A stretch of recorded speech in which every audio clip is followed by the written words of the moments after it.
Welcome back. The police's top brass, led by the acting minister Firoz Cachalia, will form part of festive season operations in KZN.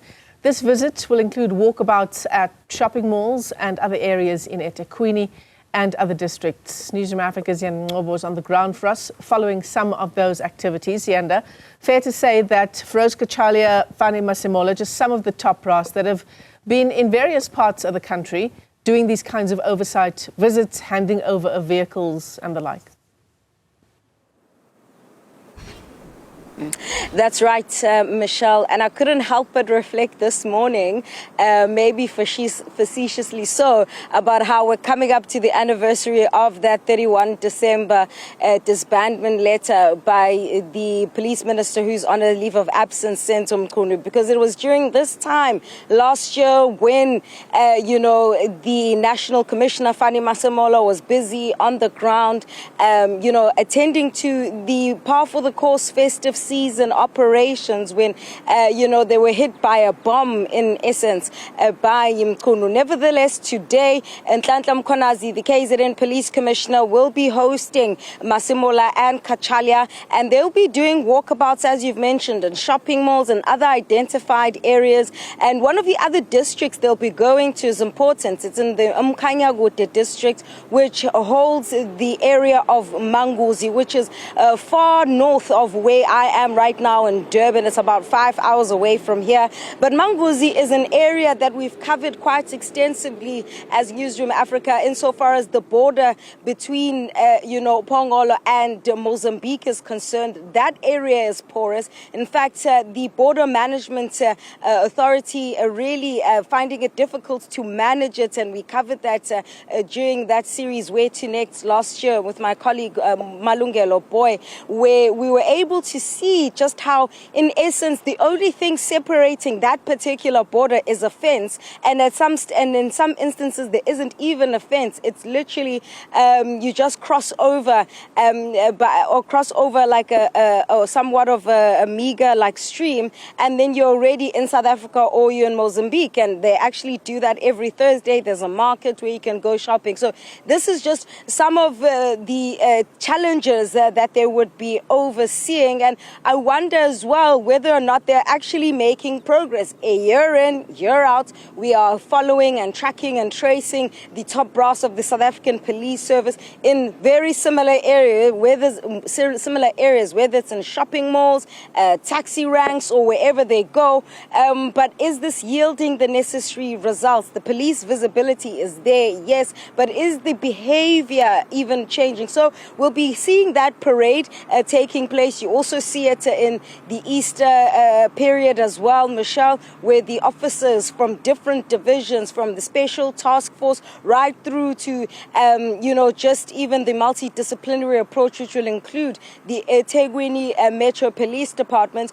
will be able to see just some of the gadgets and the tools that they'll have as they conduct their festive season activities. Yeah, absolutely. And one can't sort of get away from the thought, it might be cynical, but that this is a photo opportunity of sorts, Ziyanda, because the police, the criminal justice system as a whole, but the police in particular, have really been under the spotlight for the past weeks at the Madlanga Commission. Absolutely. The 45 days of testimony at the Madlanga Commission of Inquiry, 37 witnesses have testified so far.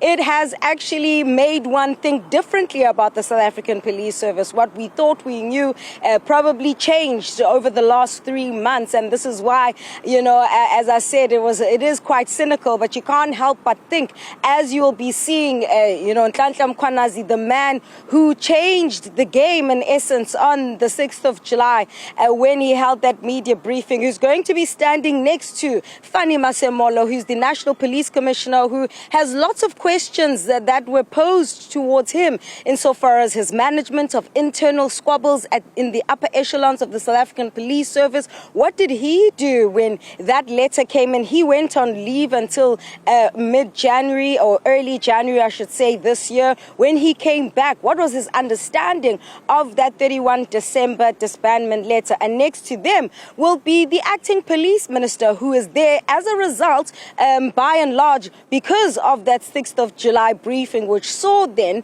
Police Minister Senzo Mchunu go on a leave of absence, and he was then installed to oversee this big, mean machine that is called the South African Police Service, which falls under a much larger umbrella of the criminal justice system, which of course is made up of the aspects of the judiciary. There's correctional services in there, but also there are key components as the ones who actually get to interface directly with the criminals. And that testimony about the levels of infiltration has really been damning, Michelle. And so as they almost try and continue as normal, things aren't quite as normal when you, try and think of what is happening now as they sit in that holding room, wherever they are, presumably at the Servimus building, which is not far from where we are. That's where the provincial police headquarters in KwaZulu-Natal are, here in Durban. What kind of conversations are happening between Cachalia, Masemola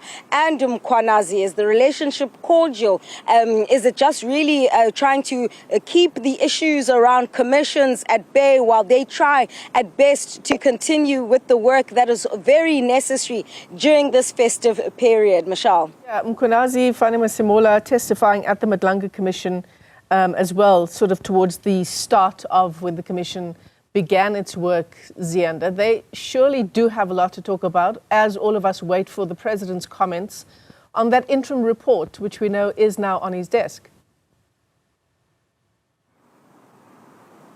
Absolutely. Well, we're not privy to the details of the interim report. You would have heard, several times from Vincent Magwenya, the spokesperson for President Cyril Ramaphosa, saying that because people like Senzo Mchunu still need to come back and conclude their testimony, and as well as the completion of phase 2, which is the rebuttal stage, it would be premature to comment or even make those details in the interim report public, because then you'd be mulling over something that is half-baked or half-cooked. But certainly lots to talk about when you talk about the issues around operations. Budget issues are something that we've heard quite extensively about, not just from Mkhwanazi or Masemola, but those who've even come to testify afterwards, including from Mchunu himself, who has said that the political killings task team, the money spent for the operations of the PKTT were no longer justifiable. As far as Mkhwanazi is concerned,